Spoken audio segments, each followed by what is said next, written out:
BC నినాదమే తీసుకురాని కవిత గారు ఇప్పుడు ఎలా సెలబ్రేషన్ చేసుకుంటారు అంటే ఒక్కటమ్మా, కాంగ్రెస్ పార్టీ 42% రిజర్వేషన్ ఇచ్చిన తర్వాతనే ఎన్నికలకు వెళ్తామని ఎన్నికల సందర్భంలో వాళ్ళు హామీ ఇచ్చారు. వాళ్ళు హామీ ఇచ్చి 18 నెలలు అయిపోయింది. మరి ఒకవేళ మేము అడగకపోతే వాళ్ళు ఇచ్చేవాళ్ళ. మొదటిది మేము అడగబట్టే ఒకటెనుకొకటి స్టెప్స్ వేస్తూ వాళ్ళు ముందుకు వస్తూ ఉన్నారు. ప్రతి సందర్భంలో డెడికేటెడ్ బీసీ కమిషన్ కావచ్చు, జనగణన కావచ్చు, అన్ని విషయాల్లో కూడా మేము గైడ్ చేస్తూ ముందుకు వస్తూ ఉన్నాము. సో మేము ప్రభుత్వాన్ని కోరేది ఏంటంటే, మీరు బాధ్యతాయుతమైనటువంటి ప్లేస్లో ఉన్నారు. మిమ్మల్ని ఎవరైనా డిమాండ్ చేసినా వాళ్ళకి గౌరవించి ఆ డిమాండ్స్ నెరవేర్చేటటువంటి బాధ్యత ప్రజలు మీకు ఇచ్చింది. సో మీరు సంబరాలు చేసుకోవడం ఏంది, చేయాల్సిన వాళ్ళే మీరు చేస్తే మాలాంటి వాళ్ళు సంబరాలు చేసుకోవాలి. ఎందుకంటే ఉద్యమించింది మేము, వాళ్ళు ఉల్టా ఆలోచించుకుంటూ ఉల్టా నా మీద అంటున్నారు. సో ఇక చాలా మంది మాట్లాడుతున్నారు రకరకాల మాటలు, వాటన్నిటికీ జవాబు చెప్పాల్సినటువంటి అవసరం లేదు.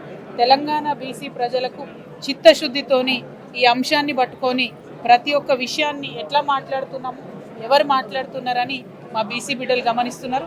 వాళ్ళకి అర్థమైతే చాలు. Thank you.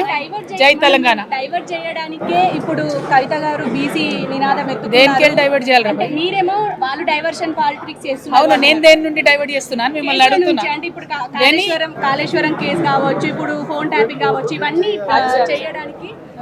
ఇవన్నీ చేయడానికి ఇప్పుడు డైవర్షన్ పాలిటిక్స్ ఇప్పుడు ఎక్కడికక్కడ ట్రై చేస్తున్నారు బీఆర్ఎస్ నేతలు అని చెప్పేసి కాంగ్రెస్ వాళ్ళు అంటున్నారు. నేనేమంటున్నామా అంటే, ఒక మాట మన తెలంగాణలో మాట ఇస్తే ప్రాణం పోయినా కూడా వెనక్కి తగ్గం, రైట్?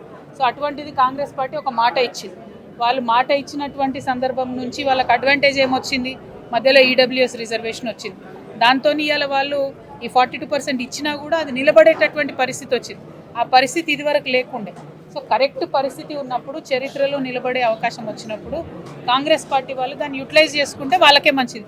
యూటిలైజ్ చేసుకోకుండా ఏదో కవిత ఇట్లా అన్నది, శివన్ ఇట్లా అన్నదని మా మీద పడితే జరిగేది ఏముంటుంది? వాళ్ళకే రాజకీయంగా నష్టం జరుగుతుంది, బీసీ బిడ్డలకు అందరికన్నా ఎక్కువ నష్టం జరుగుతుంది. సో మా ఆరాటం, మా పోరాటం ఒకటే, బీసీలకు న్యాయం జరగాలి, దానికోసం పోరాటం చేస్తాం. Thank you. జై తెలంగాణ.